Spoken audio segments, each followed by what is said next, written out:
বেসরকারি সংস্থাকে দিয়ে কয়লা উত্তোলনের পরিকল্পনা ইসিএলের এলাকায় চাষযোগ্য এবং বাসযোগ্য জমি ক্ষতির মুখে পড়তে পারে। প্রতিবাদে স্থানীয় জমির মালিকরা কাজ বন্ধ করে আন্দোলনে নামেন। ঘটনাটি ঘটেছে মঙ্গলবার অন্ডালের খামজরা মৌজা এলাকায়। অন্ডাল কৃষি জমি রক্ষা কমিটির সম্পাদক তপন মুখার্জি ও সভাপতি উজ্জ্বল পালরা জানান, অন্ডালের খামজরা মৌজা এলাকায় বহুদিন ধরে বন্ধ পড়ে রয়েছে ময়রা কুলিয়ারি। সেই কুলিয়ারির আশেপাশে ইসিএল 2 বিঘা জমি ক্রয় করেছে এবং নিজেদের আরও 8 বিঘা জমি রয়েছে। 10 বিঘা জমির মধ্যে মাটি খনন করে ইনক্লাইন পদ্ধতিতে আশেপাশের জমির তলা খালি করে কয়লা উত্তোলনের পরিকল্পনা নিয়েছে ইসিএল বলে স্থানীয়রা জানান। জমি অধিগ্রহণ না করে সে জমির তলায় কয়লা কাটা হলে ভবিষ্যতে সে জমিগুলি ধস কবলিত এলাকায় পরিণত হতে পারে। তখন তার দায় কে নেবে, এমনই দাবি রেখে স্থানীয়দের জমির মালিকরা কৃষি জমি রক্ষা কমিটির সহযোগিতায় আন্দোলনে নামলেন। তাদের বক্তব্য, ইসিএল কর্তৃপক্ষকে আগে জমির মালিকদের সঙ্গে আলোচনায় বসতে হবে এবং আশেপাশের সমস্ত জমি অধিগ্রহণ করে তবেই কাজ চালু করতে হবে। জমি অধিগ্রহণ না করে কোনোভাবে কাজ চালু করতে দেওয়া হবে না বলে হুঁশিয়ারি দিয়েছেন কৃষি জমি রক্ষা কমিটির সম্পাদক তপন মুখার্জি। কৃষি জমি রক্ষা কমিটির সভাপতি উজ্জ্বল পাল ও এলাকা দেবাশিস ঘোষাল নামে এক চাষি জানান, নতুন সরকার গঠিত হয়েছে, মাননীয় মুখ্যমন্ত্রীর কাছে আমরা এই ব্যাপারে দৃষ্টিপাত করার আবেদন জানাচ্ছি, যাতে করে শিল্প চলে এবং জমির মালিকরা ক্ষতিগ্রস্ত না হয়। জমির মালিকদের উপযুক্ত ক্ষতিপূরণ এবং মালিকদের সঙ্গে আলোচনা করে ইসিএল তাদের কাজ শুরু করাতে পারে, নতুবা এই আন্দোলন আরো বৃহত্তর আকার নেবে আগামী দিনে।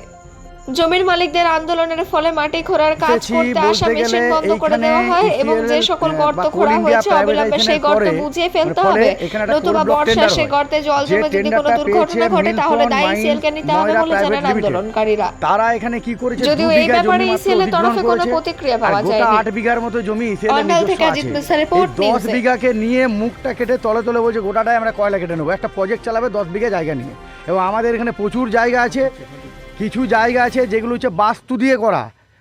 আপনারা দেখুন, এখানে 22শে মে রেজিস্ট্রেশন হয়েছে, এই 2026 সালে আথান তুলে সে বাস্তু বলে রেজিস্ট্রেশন করেছে। তাহলে রেজিস্ট্রি অফিসেও তো আমাকে বলেনি যে এই জমিটা আপনারা কিনবেন না, এখানে বাস্তু কনভার্সন হচ্ছে।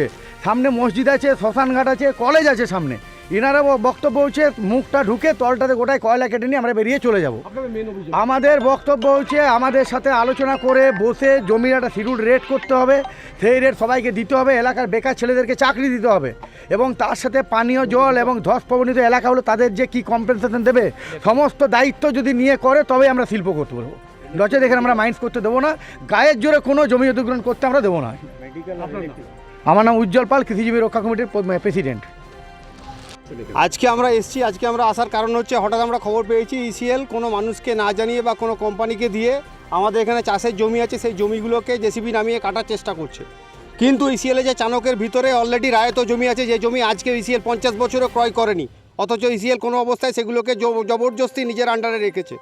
অতএব সেইগুলোকে প্রতিটা মালিকের সঙ্গে বসে এবং সার্বিক গোটা এলাকায় যাতে সম্পূর্ণরূপে সবারই সঙ্গে বসে আলোচনার ভিত্তিতে একটা শিল্পের মাধ্যমে যায়। এবং নতুন সরকার যে এসছে, মাননীয় মুখ্যমন্ত্রী রয়েছে, সেই মুখ্যমন্ত্রীর কাছে আমাদের বিনীত আবেদন যাতে প্রতিটা মানুষ কোনো রকম কোনো অসুবিধায় না পড়ে, তার জন্য শান্তিপূর্ণভাবে সকল মানুষের সঙ্গে বসে আলোচনার মাধ্যমে প্রতিটা কাজ যেন করা হয়। তার আগে কোনো রকম গায়ের জোরে যদি বলপূর্বক করা হয়, তার আন্দোলন প্রতিটা মানুষ একযোগে দল মত ধর্ম নির্বিশেষে একসঙ্গে করবে।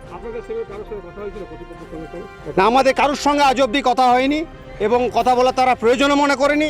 তারা গায়ের জোরে মেশিন নামিয়েছে এবং এই ভবিষ্যতে যদি আমাদের সঙ্গে শান্তিপূর্ণভাবে না আলোচনা করে তাহলে বৃহত্তর আন্দোলন হবে। কিন্তু আমরা আশা রাখি নতুন সরকারের কাছে যে নতুন সরকার এবং মাননীয় মুখ্যমন্ত্রী এটিতে দৃষ্টি আরোপ করে সুন্দরভাবে মীমাংসার মাধ্যমে যাতে শিল্প এবং কৃষি দুটোকে একসাথে নিয়ে চলা যায় সেই বন্দোবস্ত করবে। আমার নাম দেবাশিস ঘোষাল।